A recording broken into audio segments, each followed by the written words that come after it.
Within the past 7 hours, we have had 2 major X-class flares. This sent us into a Type 2 and a Type 4 radio blackout. That explains the major power outages throughout the world. It's a very serious thing. And I hope that everybody is paying attention, because what I make my content on is to help people understand what is happening and what is going to happen this year in 2024. Yet again, these are very serious things. So within the past 7 hours, we have had 2 major X-class flares from region 3590 on our sun. These were within only 7 hours apart from each other, and 3590 is very, very active, the only active region on our sun, sending us C-class flares jumping straight into X-class. We have a lot of activity, a lot of light is coming on to our sun right now with that one sunspot region, and it's not even Earth facing yet. This is the current location of 3590. So if you look at the sun, you'll be able to directly see this with your physical eyes because it is so large. Now, these other regions are very, very stable or in a state of decay. This region right here is surrounded by 2 coronal holes. Now, what these coronal holes do is that not only does it suck the magnification out of these certain sunspot regions, but it also pushes a lot of plasma into Earth's atmosphere, disrupting the electrical magnetic field, disrupting radio waves and radio signals, disrupting power outages, communication issues, which we are presented with today. Like I said, this is a very serious thing that people are not aware of.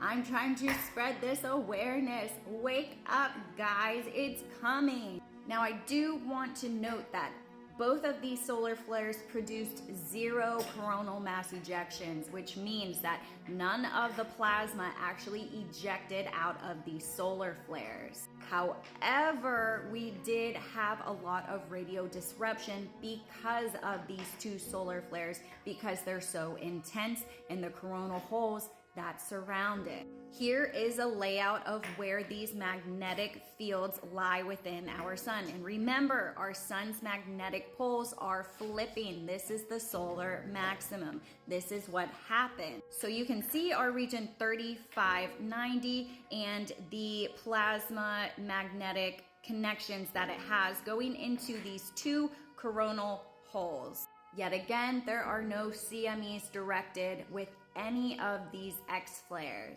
And remember, this region 3590 is not even Earth directed yet. In the next coming of days, it will be facing Earth. It is still highly magnetic. It is still producing very large flares. And this is what that sunspot region looks like. Look how large within 24 hours that it grew in its size, its class magnification. It added a delta component to this beta and this gamma, although the sunspot regions have died down because of the 2 major explosions from this region. But this is by far the largest sunspot region that we have. Obviously, we only have 2 sunspot regions, but we're expected to have a 15% chance for more X-class flares from this region. Yet again, this region is not Earth facing yet. And check out the proton level. We are at 5% and we are rising. So we can definitely slip into those S1 solar radiation storms, that proton level. And remember, protons hold a lot of mass. So when we do get these solar radiation storms, we get these physical symptoms associated with it as human beings as well. It disrupts your electrical biofield, especially yet again with higher mass protons. Now, these 2 X-class flares yet again sent us into a Type 2 and a Type 4 radio blackout.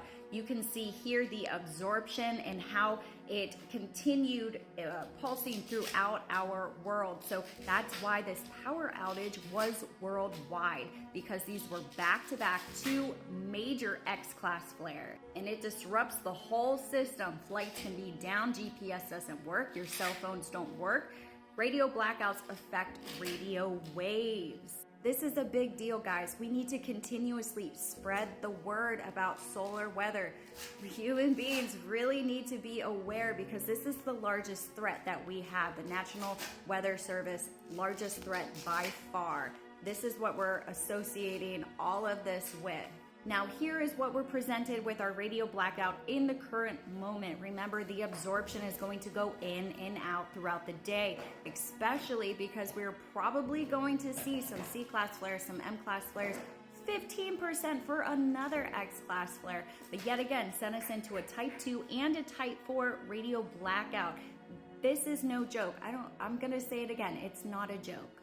Now, along with these two X-class flares, we have this 25% chance of having another X-class flare from all the regions put together, from all the potentials put together. We're still at that 5% proton level, 50% for these X-class flares, which we may see possibly today, and we're obviously going to get more of these C-class. But we will continuously look out for more radio blackouts because our magnetic field is so weak. So since it is so weak, these solar flares can enter easily. It can produce those aurora borealises if we have a coronal mass ejection, which we have not had a coronal mass ejection with either of these massive large flares. But here's a graph on our solar cycle 25. This is the solar maximum. This is what was supposed to be presented, and this is where we're at right now. 2022, you can see it rising. 2023 rises even more.